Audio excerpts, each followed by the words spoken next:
toutes et à tous, merci infiniment de votre fidélité sans cesse renouvelée à votre chaîne préférée AfroWeb TV. Merci à tous les téléspectateurs qui sont en ligne aujourd'hui sur notre chaîne YouTube AfroWeb TV. Aujourd'hui, c'est une émission spéciale et comme à l'accoutumée, donc chaque 3 mois, nous organisons ce genre de débat pour également étoffer nos programmes, surtout partager de très belles informations avec les uns les autres.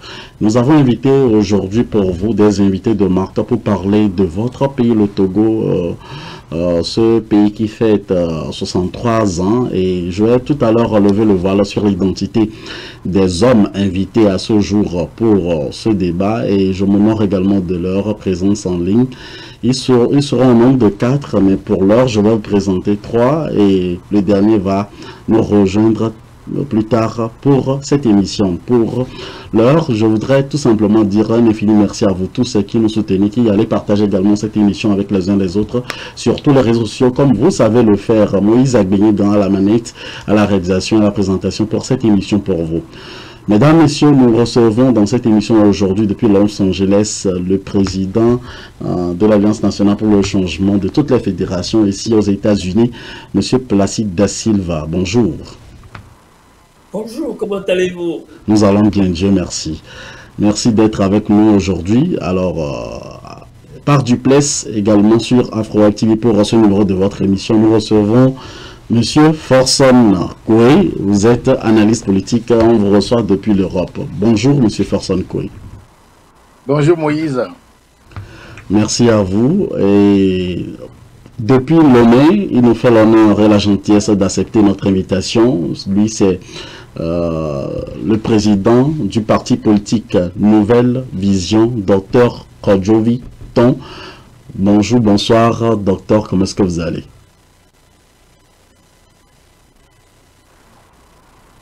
Tous les téléspectateurs, les web spectateurs, et bonjour à vous. Docteur Kodjovi Ton, merci infiniment à vous également d'être avec nous pour cette émission. Tout à l'heure, nous recevrons le coordonnateur donc des Togolais résidant en Belgique, en l'honneur donc de monsieur Philippe Amedoji, qui va nous rejoindre en ligne, qui est en train même de nous rejoindre en ligne en même temps, et ça fait également plaisir et chaud au cœur de l'avoir. Alors, jusqu'à ce que notre 4e invité se prépare, alors nous allons planter le décor pour cette émission. Alors, pour marquer les 63 ans d'indépendance du Togo, plusieurs manifestations sont organisées, à savoir des défilés militaires, les concerts et même des soirées de rencontres et de galas à la diaspora. Les partis de l'opposition ont notamment publié chacun de leur côté des discours pour marquer également les 63 ans de l'indépendance du Togo, tandis que le chef de l'État a dérogé à la règle et a accordé une interview aux journalistes togolais et sinon à la presse togolaise. Quel est l'avenir du Togo 63 ans après? Que pouvons-nous retenir de l'interview accordée par le chef de l'État de la République togolaise? Que propose la diaspora à la veille des élections législatives et régionales au Togo? Voilà donc le routine auquel vous serez conviés en connaissant que vous êtes, chers amis téléspectateurs et amis internautes. Merci à vous tous d'être là. Monsieur Philippe Amedoji est aussi en ligne avec nous. Je me ferai ce plaisir également de le saluer en même temps. Monsieur Philippe Amedoji, bonjour. Bonjour Moïse Agbenye. Comment allez-vous? Nous allons bien, Dieu merci. Ça fait toujours plaisir de vous avoir, monsieur Philippe Amedoji. Toutes mes excuses à tous nos invités aujourd'hui, compte tenu du décalage horaire. C'est grâce à moi que nous avons pu accorder donc ce petit retard. Je présente mes excuses à vous tous qui nous honorez également donc de votre présence aujourd'hui sur notre antenne AfroWeb TV. Alors, Voilà donc la première partie qui sera abordée pour parler de votre pays, le Togo. D'habitude, on fait le bilan. Ça fait déjà une année qu'on avait fait également une émission spéciale pour marquer les 62 ans. Aujourd'hui, nous marquons les 63 ans de votre pays, le Togo. Monsieur Placide da Silva, si je vous demandais en ce début d'émission de planter le décor en nous disant en 2 minutes l'inventaire que vous faites en une année pour concernant le Togo. Merci Moïse. Et il semble que nous sommes devenus les spécialistes qui viennent se parler chaque fois qu'il y a une célébration de l'indépendance ou bien du 13 janvier, nous sommes les spécialistes qui sortent et c'est nous qui faisons constamment le bilan. Alors que nous avons des gens sur le terrain qui sont payés, habillés, nourris, véhiculés et tout par les frais du contribuable qui ne nous donnent jamais des bilans. Alors souvent on se pose la question à quoi servent nos bilans puisque nous sommes devenus des spécialistes de bilan maintenant. Chaque année, le 27 avril, nous sommes ici, le 13 janvier, nous sommes ici. Mais le bilan, enfin ce qui s'est passé au Togo cette année, je ne sais pas s'il faut l'appeler acceptable, mais j'ai mes réserves. Je crois que nous devons dépasser le cadre de ce que nous avons l'habitude de voir et demander que les représentants des différents départements du gouvernement ou des autorités nous fassent des comptes rendus. C'est-à-dire que par département, il faut qu'un chef de département vienne nous dire ce qui s'est passé cette année, ce qui s'est passé cette année, ce qu'ils ont prévu au début de l'année et comment ça s'est passé. Vous savez, je connais pas mal de pays où ça se fait, où à la fin de l'année ou bien au début en janvier, tout le monde vient présenter ce bilan. Ce n'est pas seulement le chef d'État qui vient dire quoi que ce soit, c'est les chefs de département, ceux qui sont activement dans le travail, qui doivent venir nous dire ce qu'ils ont fait. Parce que, il faut le dire, c'est nous qui les payons. Mais il semble qu'au Togo, nous n'avons pas cette habitude-là de venir donner des comptes rendus de ce que nous faisons. Et est-ce que le bilan est positif? C'est peut-être pas le mot. On sent il semble que l'évolution, nous sommes toujours en train de marquer le pas. C'est mon problème, ça. Nous sommes toujours en train de marquer le pas concernant ce que nous devons faire pour le Togo. Et pourtant, le Togo est un tout petit pays, l'un des plus petits pays du monde. Bon, il y a évidemment le problème économique qu'il y a sur le terrain. Comment trouver du travail à tous nos jeunes? Il est évident que le gouvernement, ce n'est pas le rôle du gouvernement de trouver du travail à tout le monde. Comment créer des conditions pour que les sociétés étrangères viennent investir dans nos pays? Parce qu'il ne faut pas oublier une chose, c'est que ces sociétés étrangères ont souvent la chance de nous contacter, nous qui sommes à l'étranger ici. Ils nous disent autre chose quand ils vont en Lomé et quand ils nous rencontrent, ils nous disent autre chose. Vous voyez? Et comment va le panier de la ménagère à Lomé? D'après ce que je crois, tout est encore difficile pour la ménagère. Et comment va la santé de tout le monde? Et je crois que depuis la dernière réunion jusqu'à ce jour, il n'y a pas eu de changement. Nous ne venons pas ici pour incriminer quoi que ce soit, ou qui que ce soit. Je crois que ce n'est peut-être pas notre rôle, ça. Mais nous voulons seulement qu'il y ait une meilleure gestion des biens du pays. Voilà ce que je dirais. Et ça ne se voit pas encore. Comment on va régler l'atmosphère politique qu'il y a dans le pays? Voilà. Et toutes ces petites choses-là C'est là où nous voulons voir les résultats. Cette histoire de la guerre des djihadistes, comment est-ce que nous allons, comment ça va cette histoire-là? J'ai entendu pas mal de choses hier avec le discours du président. Moi, je n'ai jamais caché mon opinion sur cette histoire-là. Il faut bien le dire. Cette guerre de djihadistes-là, il n'y aura pas de solution militaire. Il faut le dire clairement. Il n'y aura pas de solution militaire. Regardez un peu autour de vous, dans ce qui se passe à travers le monde. Cette petite rébellion, il y en a partout. Si vous connaissez un exemple qui a réussi, tout ce qui se passe autour de nous doit être un bon exemple pour nous, pour ouvrir nos yeux, pour ne pas répéter ou recréer les mêmes conditions. Toute la région, cette région subsaharienne de l'Afrique doit revoir ce problème-là. C'est un problème qui ne donnera jamais de solution militaire. Regardez ce qui se passe un peu au Moyen-Orient. Depuis des dizaines de décennies, il n'y a pas de solution militaire. Alors pourquoi nous allons nous lancer dans cette histoire de solution militaire? Vous savez combien coûte un Kalachnikov? Voilà ce que j'ai à dire. On y reviendra plus tard.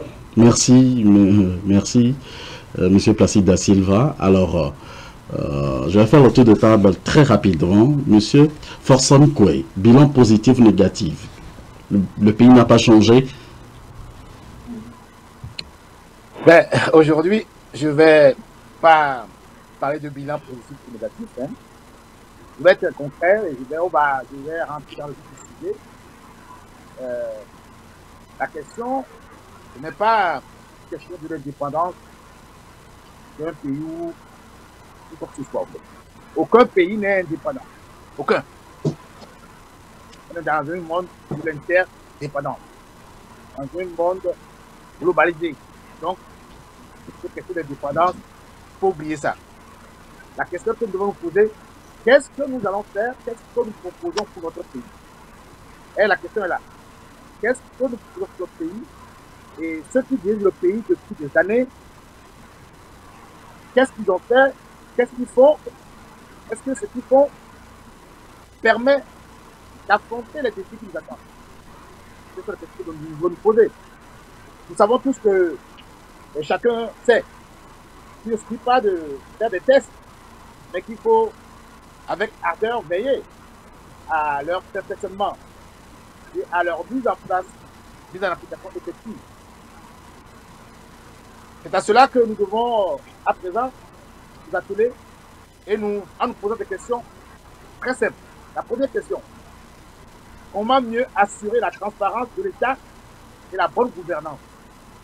La deuxième question, comment faire pour que chaque Togolais se sente davantage associé aux jeux politiques? Troisième question, comment faire pour que chaque Togolais bénéficie effectivement de la protection de l'état de droit? Et en quatrième, comment faire pour que chaque Togolais dispose de moyens réels de se défendre face à l'État? Voilà les 4 questions que j'aimerais que nous puissions aborder, parce que nous sommes en face des dangers que peut-être personne occulte ou bien ne veut pas faire éclaircir aux concitoyens. J'ai eu la chance, il y a une semaine, d'assister à un débat dans une réunion importante en France. Le titre était le Sahel, perspectives et enjeux. Si vous savez ce qui vous attend, vous allez avoir peur. Vous allez avoir peur. Donc, je ne veux pas trop pour nous poser la parole, mais on va y revenir là-dessus. Et cette question doit aujourd'hui nous tarauder, nous permettre de dire, ok, voilà, ceux qui gouvernent là, quelles sont leurs perspectives, quelles sont leurs visions pour le Togo les années à venir. J'ai noté que le président, avec sa sortie, on va revenir dessus, était très optimiste.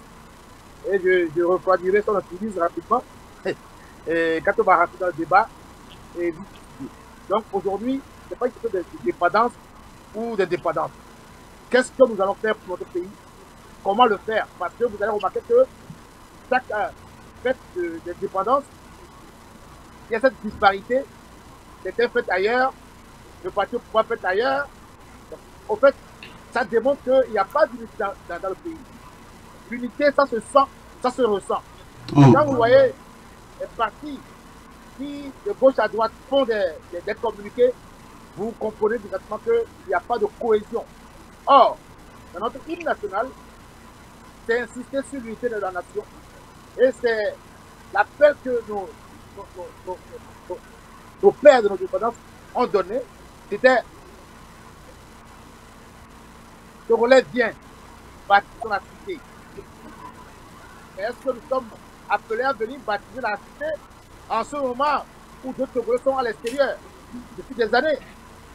Bertin Agba, M. Placide et tant d'autres qui sont à l'extérieur, qui sont éloignés de la politique africaine, de l'autre Togo, du Togo.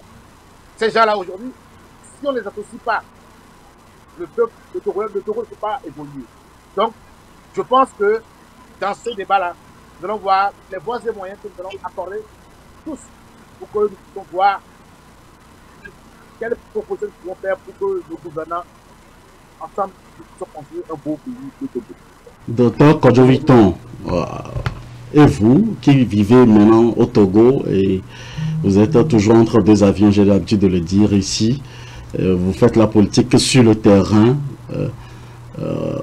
Au cours de ces dernières années, et en fait les 63 ans, le Togo n'a pas changé selon vous? Non, moi, si je dis que le Togo n'a pas changé, ce serait peut-être un grand mensonge, parce que les choses ne sont pas comme elles étaient avant. Mais si on me dit est-ce qu'on a atteint notre attente, je dirais non, pas encore. C'est pourquoi nous sommes toujours dans cette lutte. Mais en étant dans la lutte, on ne peut pas peindre tout le tableau en noir. Parce qu'aujourd'hui, il y a eu d'évolution à certains niveaux, il y a eu régression à d'autres niveaux. Mais somme toute, notre c'est de voir un Togo plus paisible, un Togo plus évolué, un Togo qui offre à ses citoyens des opportunités de manger tous les jours, de vivre en toute sécurité, de se soigner lorsqu'ils en ont besoin, et de rêver et de réaliser leurs rêves. Donc, si telle est notre attente et que nous ne sommes pas encore là-bas, nous pourrons dire qu'on n'a pas encore atteint le sommet. Mais dire qu'on n'a pas évolué du tout, ou bien les 63 ans n'ont servi à rien, je ne peux le dire. Mais au-delà de ça, quand on dit 63 ans d'indépendance, je crois, mes prédécesseurs l'ont dit, quand on dit indépendance, est-ce qu'ils sont... Quand on parle d'indépendance, d'abord, il y a, je crois, M. Forson avait dit, aucun pays ne peut se déclarer indépendant parce que nous sommes dans une globalisation, surtout au moins économiquement. Néanmoins, le thème être indépendant, selon nous, à la nouvelle vision, c'est de pouvoir être un pays qui peut se prendre en charge à des niveaux donnés, du moins faire le minimum à sa population. Mais si nous ne sommes pas encore à ce niveau, l'indépendance pour nous aujourd'hui, nous la célébrons, mais nous ne la fêtons pas. Nous la célébrons parce que c'est un point de redémarrage à chacun de nous. C'est un point de prise de conscience qui nous permet d'évaluer nos efforts pour savoir quand même qu'il y a toujours des kilomètres à faire devant nous. Donc aujourd'hui, quand on dit nous célébrons l'indépendance du Togo, c'est ce qu'on appelle un wake-up call pour nous demander est-ce que nous sommes arrivés à se dire indépendants? Est-ce qu'aujourd'hui, nous pourrons nous dire que nous avons 18 ans, nous pourrons quitter nos parents? Est-ce qu'on peut se payer le loyer? Est-ce qu'on peut manger? Est-ce qu'on peut se soigner? Oui, on peut être indépendant en tant qu'un enfant de ses parents et toujours avoir besoin en cas de grand besoin. Mais au minimum, avant de se déclarer indépendant, ou bien de se prendre en charge, il faudrait être capable d'assurer le minimum. Donc pour nous aujourd'hui, chaque fois qu'il y a 27 avril, ça nous permet de faire une évaluation, non seulement qui nous permet de voir ce qui est négatif, mais aussi de voir ce qui est positif et de planifier.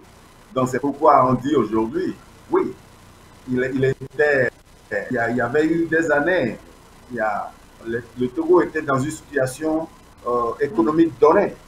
On a eu la crise, la situation s'est empirée à certains niveaux. Néanmoins, quand je prends l'exemple du nombre de jeunes Togolais que je vois aujourd'hui s'orienter vers l'agriculture, quand je prends le nombre de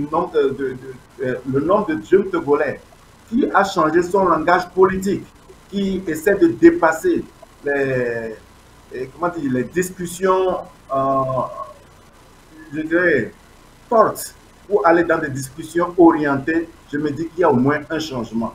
Si je vois certains leaders, même au niveau religieux, au niveau même de l'État, qui essaient quand même de faire le minimum. Quand je prends certaines mairies où la décentralisation a permis à certaines personnes d'être proches de la population et de poser au moins certains pas, je me dis quand même le Togo change.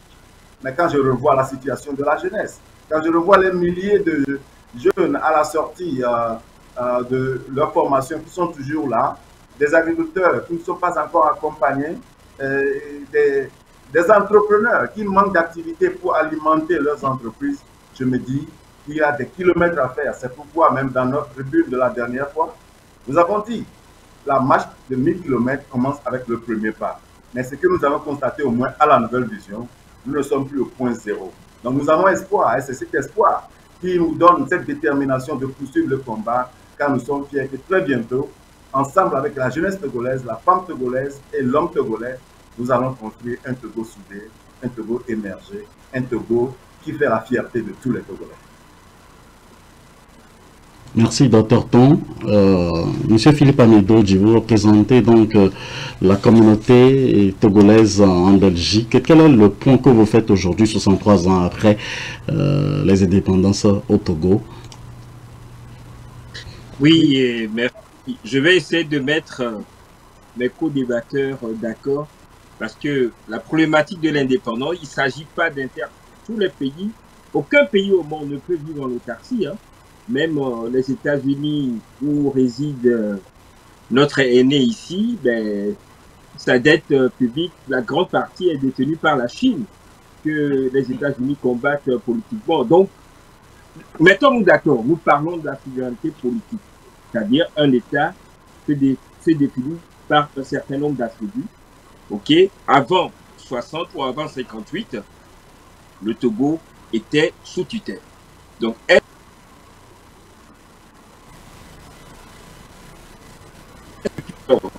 excusez-moi, est-ce que depuis lors, les choses ont changé? J'ai quelques chiffres. Je me suis amusé. Vous m'entendez? Oui, on vous écoute, allez-y. J'ai quelques chiffres à vous donner. Actuellement, nous sommes plus de 8 millions d'habitants. Le Togo occupe, je le fais au niveau de la CEDEAO, le Togo occupe le 10e rang en termes de population, en valeur, en chiffres. Petit souci Monsieur Philippe Amedodji, allez-y. Désolé. Oui. Oui, donc au niveau population, 10e place, ok. Et le Nigeria étant le premier pays le plus peuplé avec plus de 200 000 habitants, suivi par le Ghana, 32 millions d'habitants. Au niveau de la CEDEAO, en termes de PIB, produit intérieur brut, c'est-à-dire le revenu par habitant. Je suis d'accord, c'est peut-être les chiffres donnés par la FMI ou la Banque mondiale qui peut répéter ce que certains ne partagent pas, mais le Togo, en termes de PIB, aujourd'hui, 63 ans après les indépendances, le Togo occupe la 7e place au niveau de la CEDEAO, avec 973 $, c'est-à-dire un peu plus ça.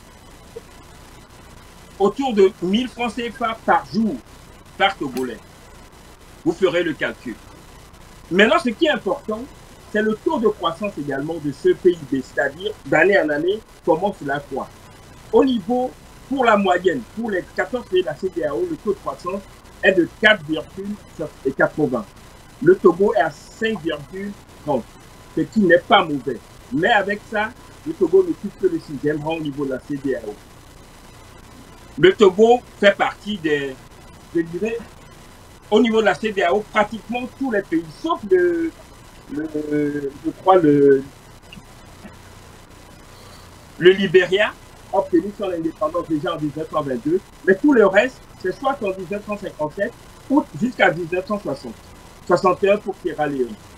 Donc, là, c'est-à-dire, je suis en train, c'est pour montrer que je compare, mis à part le Libéria, des choses qui sont comparables.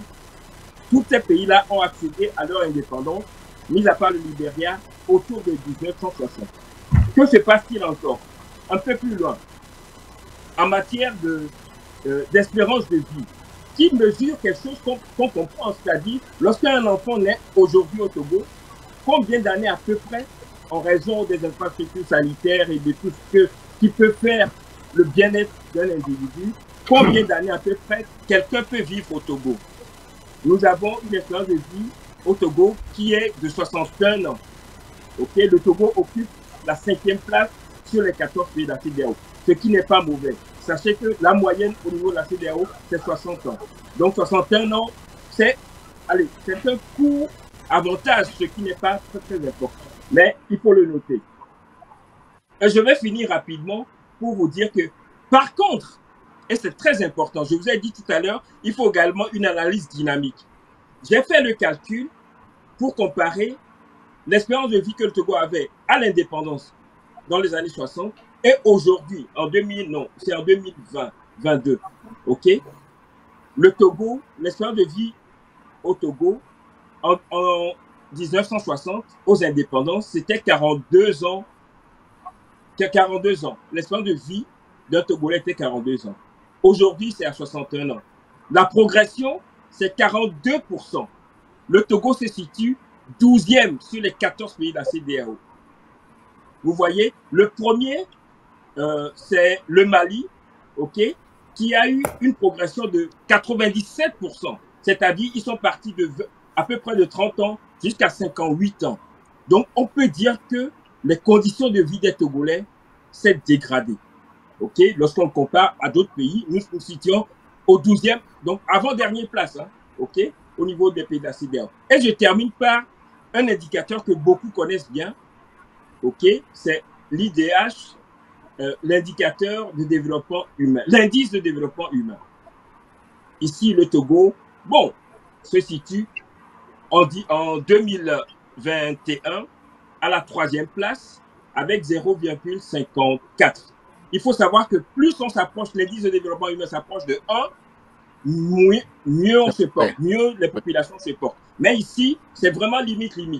Et le Togo n'est pas très bien. Bon, au niveau des pays de la CEDEAO, c'est troisième position, mais au niveau mondial, le Togo n'est pas très bien placé. Donc, c'est dire que le bilan n'est pas satisfaisant parce que nous avons vécu, nous sommes dans un système depuis 63 malheureusement, on est dans une dictature.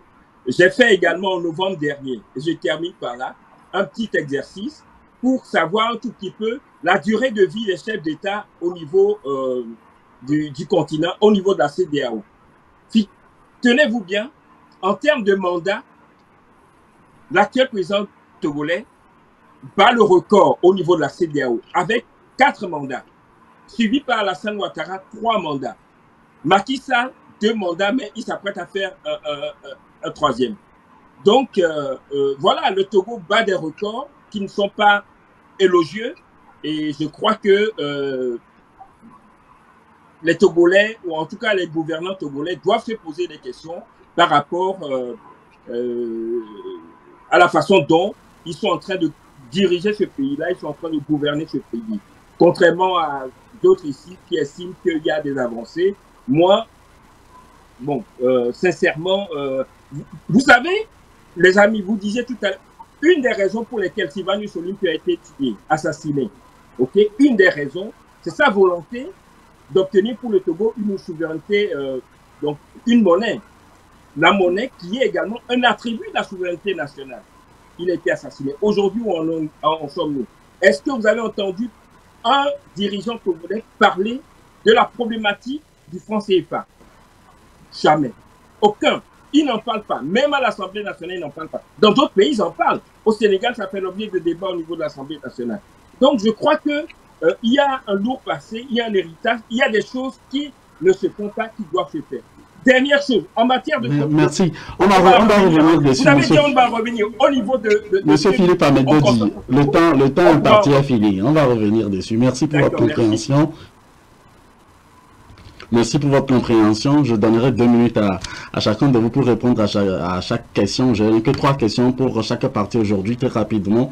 Monsieur Philippe Amedodi a évoqué beaucoup de choses, mais la solution, quelle est la solution aujourd'hui? On se dit qu'on n'est pas indépendant, mais à chaque fois, nous fêtons l'indépendance, quelle que soit à la diaspora ou au Bercail. Que faire, Monsieur Placide da Silva? Merci bien. Mais je pense que, en dehors de tous les discours, il y a telle chose, il y a de tous les gros discours que nous faisons, il faut revenir un peu en arrière et être beaucoup plus pragmatique.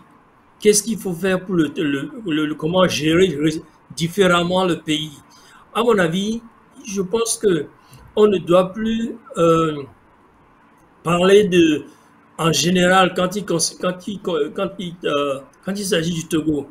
Il faut que désormais nous attaquons les problèmes département par département et que chaque département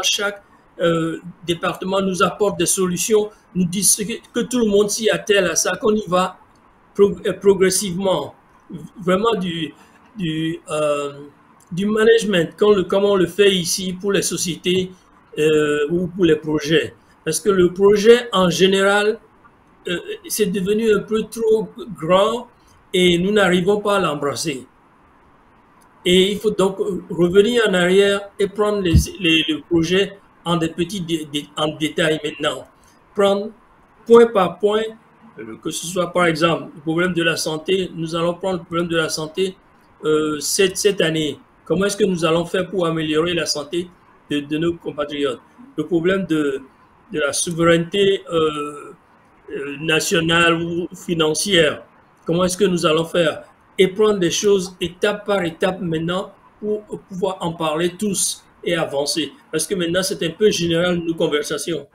Vous voyez, le problème, Sylvanus Olympio ne voulait pas d'un pays endetté. Il a reculé l'indépendance de 2 ans pour qu'il ait le temps de payer toutes les dettes du pays et recommencer avec zéro et aller étape par étape. Aujourd'hui, les dettes que nous avons ne vont même pas les payer. Vous voyez? Alors moi, je propose maintenant qu'on se réunisse prochainement pour parler étape par étape. Parce que le bilan, en général, personne ne peut dire que ce bilan est positif. Il n'y a personne qui puisse dire ça honnêtement. Donc, il faut revenir maintenant parler. Il faut être beaucoup plus pragmatique maintenant quand il s'agit de l'avenir du Togo. Parler de l'enseignement. Quand nos jeunes frères et sœurs qui sortent de l'école maintenant, beaucoup sont sortis avec des diplômes qui n'ont pas de travail. Comment revenir en arrière pour remettre ces choses-là sur les rails?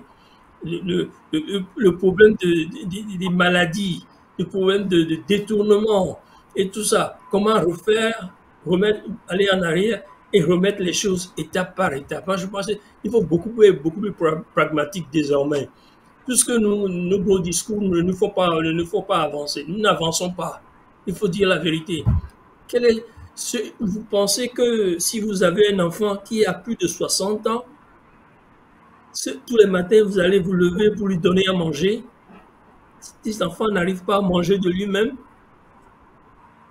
alors, il faut revoir un peu les choses. À mon avis, nous ne devons plus parler de problèmes en général. Nous devons nous réunir maintenant et parler pragmatique, raisonner pragmatique. Qu'est-ce qu'il faut faire? Il faut gérer le Togo désormais comme un projet. Voilà, tel département, tel département, tel département, tel département. Et on est tous concentrés sur un projet qu'on veut voir et pour voir des résultats. En dehors de ça, tout ce que nous faisons, nous allons faire de beaux discours, nous n'avancerons pas. Chacun nous apporte. C'est très facile de de se justifier.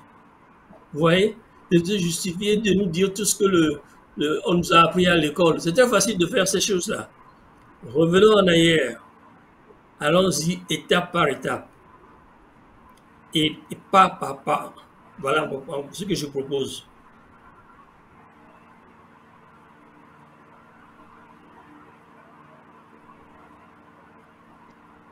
Je crois que M. Moïse me donne un peu plus de temps s'il ne dit rien. But anyway. Je ne vous donne pas beaucoup de temps. Alors, M. Forsan Koé, dites-nous, nous sommes face à l'avenir de notre pays, le Togo. Si vous êtes aujourd'hui face au président de la République et que vous demanderez, par exemple, ce qu'il n'a pas pu faire, comment est-ce que nous pourrons faire pour que nous soyons véritablement indépendants, parce que c'est vous qui avez fait sortir cette phrase que nous ne sommes pas indépendants, et les autres ont également reconnu de part et d'autre. Dites-moi concrètement, que voulons-nous pour que nous soyons indépendants? Tout d'abord, je tiens à remercier mon papa Placide, mon papa, hein, donc le respect. Je tiens à le remercier d'abord de l'analyse succincte qu'il a pu faire. Et donc, il veut revenir sur un point qui est un point qui me tient à cœur, en fait. Je vais vous donner un exemple très simple, hein, et vous allez comprendre, en fait, pourquoi on a grandi au Togo. Philippe Abedodi a grandi au Togo. Dr Ton a grandi au Togo. Je vais prendre un exemple très simple. Vous vous rappelez de Philippe, Dr Ton et M. Placide, quand on était au Togo, pour passer le CPD, quand on dit que les épreuves commencent à telle heure, sur toute l'étendue du territoire, les épreuves commencent à la même heure. Et c'est bien organisé. Donc, et les épreuves se déroulent dans les établissements scolaires, sur toute l'étendue du territoire. Si j'ai pris cet exemple-là, c'est pour que vous compreniez quelque chose. Notre problème au Togo, ce n'est pas qu'on ne sait pas bien faire. C'est qu'on sait bien faire, très bien faire, mais on ne peut pas faire. Donc, on appelle ça mauvaise foi et manque de volonté politique. Mauvaise foi et manque de volonté politique. Pourquoi? Si j'ai pris l'exemple là, c'est pour vous dire quoi? De la même manière où on peut organiser des examens, on peut aussi organiser des élections et donner les résultats propres, comme on le fait pour les examens. Mais comme on est tellement dans une manière de garder le pouvoir, on ne fait que manipuler et passer à côté des règles que nous-mêmes nous avons fixées. Le chef de l'État, que ce soit du père au fils, dans la constitution togolaise et dans le journal officiel qu'ils ont modifié tout récemment, qui est là, le 15 mai 2019, le chef de l'État est le garant de l'unité nationale, de la continuité de l'État. Le chef de l'État est tenu de faire un discours à l'article 74 de la Constitution à la nation, où le chef de l'État présente l'état de la nation. Mais de son père jusqu'au fils, ça n'a jamais été fait. Donc, nous prenons des règles, nous faisons des règles, mais que nous ne respectons jamais, que dans notre propre intérêt à nous. Le mal du Togo, c'est que certaines personnes ne veulent pas comprendre que le monde évolue et que les choses doivent changer et que pour changer, il faut s'unir. Sivano Solupio, dans notre hymne national, disait « Dans l'unité, nous voulons te servir ». Nyasingbe et Adema disait « Dans Hécaton, tout mauvais esprit, j'ai l'unité nationale ». Il a précisé l'unité nationale. Mais aujourd'hui, est-ce que ce que nous faisons en sorte que le peuple soit uni? Je ne suis pas sûr. Le peuple de l'État, Fort Nyasingbe disait la fois dernière que la confiance, oui, la confiance est la base de toute chose. Mais est-ce que notre chef de l'État inspire confiance? Je ne suis pas sûr. Vous savez, Il y a le passé prend son sens dans le présent et le présent dans l'avenir. Nous ne pouvons pas occulter notre passé. Et pour que le passé puisse s'améliorer, il faut que les gens soient conscients de l'acte qu'ils posent et des comportements qu'ils mènent. Le chef de l'État, garant de la gestion du pays, n'a jamais rendu compte, n'a jamais fait une reddition des comptes. Il est à la tête d'un gouvernement qui doit rendre compte, chaque département par département. Le ministre de l'Intérieur, il fait quoi? Il est là au pouvoir depuis des années. Le ministre de l'Intérieur, M. Yak, M. Boukwesi, des ministres qui sont au pouvoir, on dirait que c'est leur maison. Donc, tout ce genre de choses, ça insulte l'intelligence du Togolais. Ça insulte la compétence togolaise.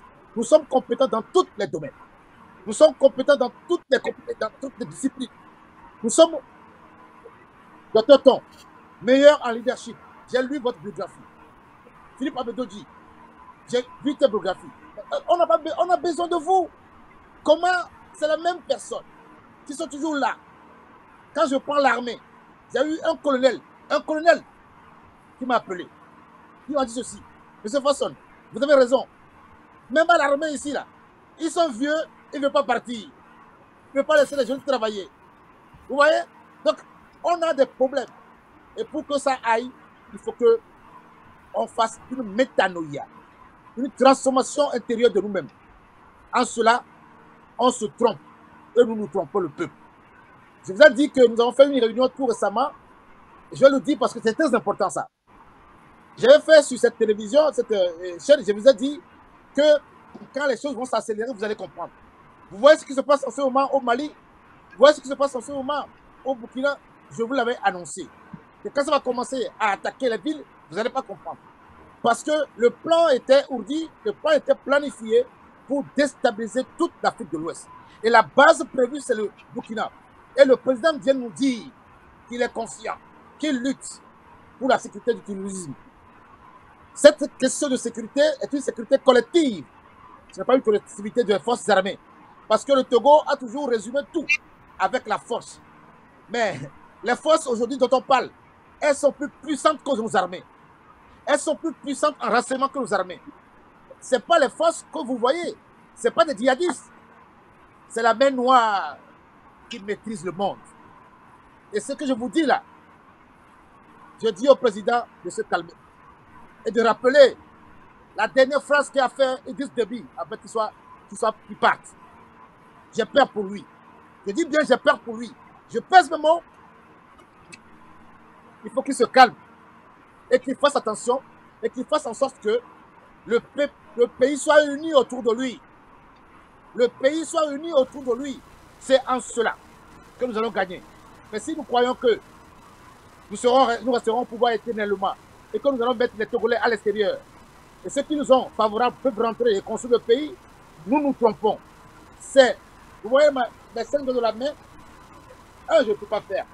2, c'est ensemble qu'on peut prendre. Notre constitution corporelle nous dit c'est l'union qui fait la force. Merci, M. Forson. Je vais terminer. Ils ont choisi unir, mais ils ne font pas unir. Il ne faut que désunir. Parce qu'ils n'ont pas appris à servir. Ils se servent. Mais qu'ils doivent se poser une question. Qui vous paye? Qui paye les ministres et qui paye leurs véhicules? Qui paye leur l'eau gratuite qu'ils ont? Qui paye leur essence, les bons d'essence qu'ils ont gratuitement? Qui les paye tout ça? Et ça, on doit remettre ça en cause. En faisant des états généraux dans tous les domaines. Santé, finance, économie, sport, tous les domaines et l'armée. Voilà ce que je peux dire pour vous. Merci, M. Forson. Docteur Ton, à votre tour maintenant donc de nous dire, vous êtes déjà sur le terrain actif et probablement avec la jeunesse. Je sais qu'on va revenir également sur les questions de la jeunesse quand on va parler également de l'interview accordée par le président de la République. Mais dites-moi concrètement, comment faire pour être indépendant aujourd'hui en tant que Togolais? Est-ce que le Togo n'est toujours pas indépendant et qu'est-ce que nous devons faire concrètement? Il faut commencer à se poser la question de savoir ce que nous définissons par l'indépendance. L'indépendance, c'est quoi? Et si chacun de nous essaie de la définir à son niveau, je pense que fondamentalement, l'indépendance, c'est cette aptitude de s'auto-gérer lorsqu'on n'a pas trop besoin de la main dirigeante. J'ai vu l'exemple durant la période covidale où les frontières étaient fermées, où la population, peu importe la situation qui nous a cogné, il faudrait que les gens mangent, il faut que les gens se soignent. Est-ce qu'on avait eu cette capacité de pouvoir sauver les vies à l'interne? Est-ce qu'on avait eu cette capacité de pouvoir donner le minimum à tous ces nécessiteux? Mais ceux-là qui ont perdu leur vie, est-ce que c'était possible de les sauver ou pas? Est-ce que si cette période covidale allait traîner encore un peu plus, est-ce qu'on aura encore une population qui va voter pour nous? Une population que nous allons diriger, une population à qui nous allons parler. Donc, c'est de ces genres de questions qui nous permettent de nous définir d'abord ce que nous appelons par indépendance. Et lorsqu'on est indépendant et qu'on arrive à tisser des relations dépendantes, ça pèse. Mais lorsqu'on n'est pas indépendant, on devient seulement des outils des autres. Donc, si nous n'arrivons pas à définir a priori ce que nous appelons indépendance, au premier point, ce serait difficile pour nous de savoir si on fait une évolution ou pas. Donc, on va se perdre à tout moment contre vents et marées parce qu'on va prendre différentes directions à différents moments. Donc, fondamentalement, je pense qu'il est d'abord important de définir ce que nous voulons appeler indépendance du Togo. Et je pense que nous serons tous d'accord sur la base, sur le fondamental, qui n'est rien d'autre qu'un pays qui quand même produit à un niveau donné, un niveau acceptable donné de quoi on a besoin. Un pays qui arrive à transformer pour répondre aux besoins de la population. Un pays dont l'économie permet à la majorité de pouvoir s'offrir des opportunités, de manger, de vivre décemment. Donc, si c'est ce que nous appelons indépendance, alors je pense quand même la seconde question, c'est de se demander si nous avons les moyens ou si nous pouvons acquérir les moyens d'arriver à cette indépendance. Donc, quand nous voyons ce que nous définissons par indépendance et nous voyons les opportunités autour de nous, nous allons nous dire oui, nous avons les outils, les moyens qui peuvent nous permettre d'atteindre cette indépendance. Et primordialement, nous avons des terres, nous avons des Togolais, des jeunes aptes à travailler, nous avons des cerveaux, nous avons des héros, pas des zéros avec Z, des héros. Donc ces héros, ces Togolais, ces jeunes capables de travailler, de transformer, peuvent faire quelque chose. Nous avons l'agriculture qui est un domaine indispensable pour pouvoir atteindre l'indépendance dont nous parlons. Et je remercie, même si ce n'est pas à applaudir pour le moment, tous les efforts qui sont maintenant orientés vers l'agriculture. Les efforts doivent être productifs. Les efforts, ce n'est pas pour aujourd'hui. Il y a plusieurs années, on injecte des millions dans l'agriculture. Mais est-ce qu'on peut commencer par se dire que ces millions injectés dans l'agriculture sont productifs? Sinon, pourquoi ne pas de stratégie? Somme toute, je dirais quand même que oui, nous sommes capables d'atteindre cette indépendance dont nous parlons pour pouvoir développer des relations indépendantes, productives pour le pays.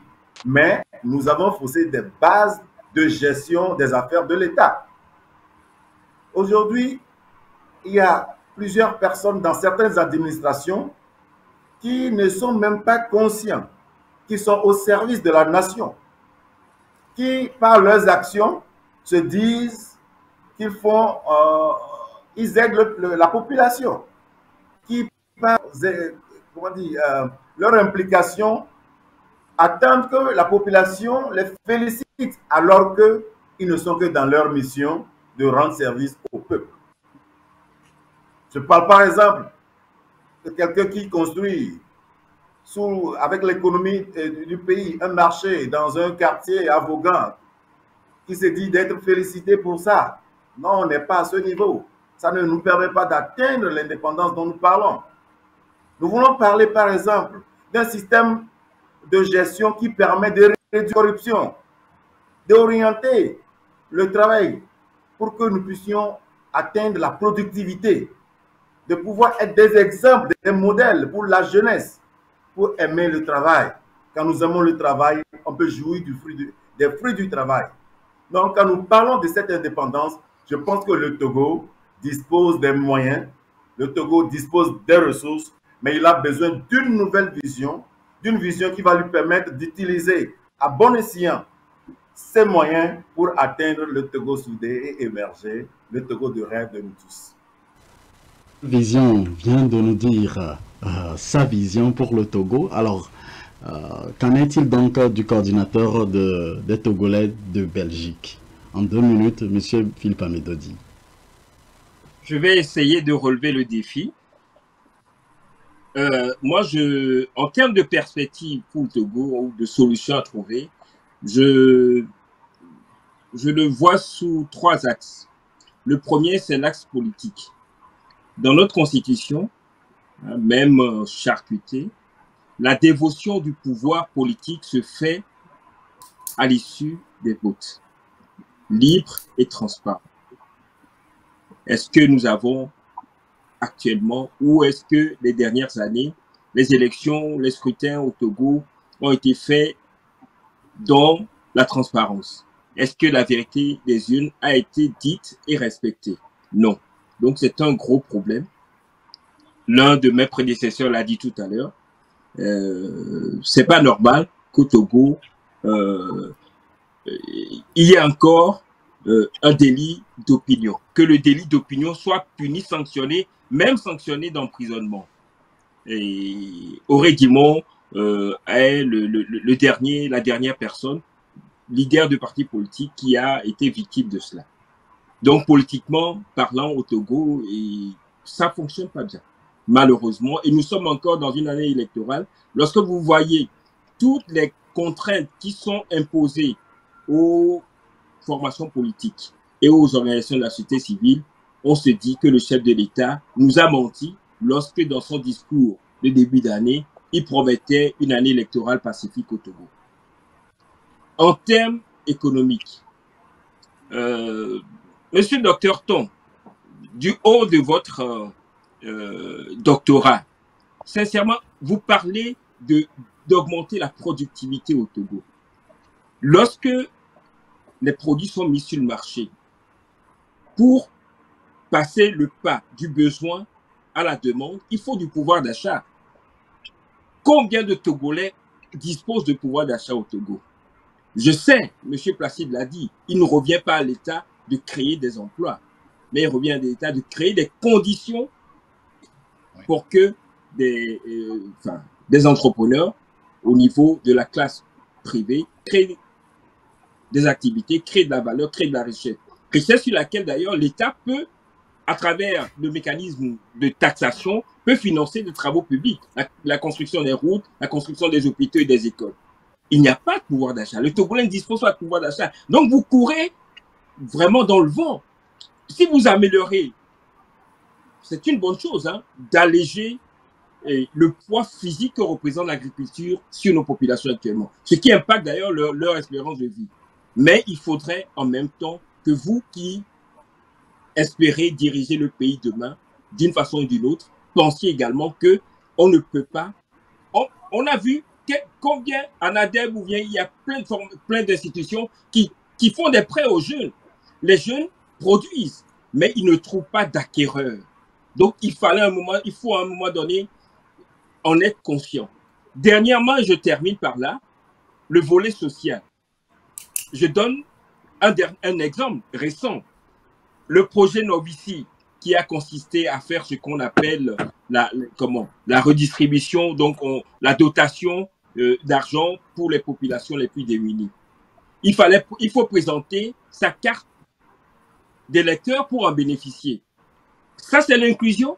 C'est ce qu'on appelle l'injustice sociale. Parce qu'à un moment donné, le gouvernement sait qu'il y a une catégorie de Togolais qui ont refusé d'aller s'inscrire. Pour les sanctionner, on les exclut de cette allocation-là. C'est de l'argent public. Donc, sincèrement, venir dire que les choses marchent, non, sincèrement, je crois qu'à un moment donné, il faut parler dans un langage de vérité au peuple togolais. Je sais que votre situation, peut-être géographique, vous empêche de dire certaines choses, mais j'apprécierais que nous soyons sincères et nous puissions dire les choses avec des exemples à l'appui.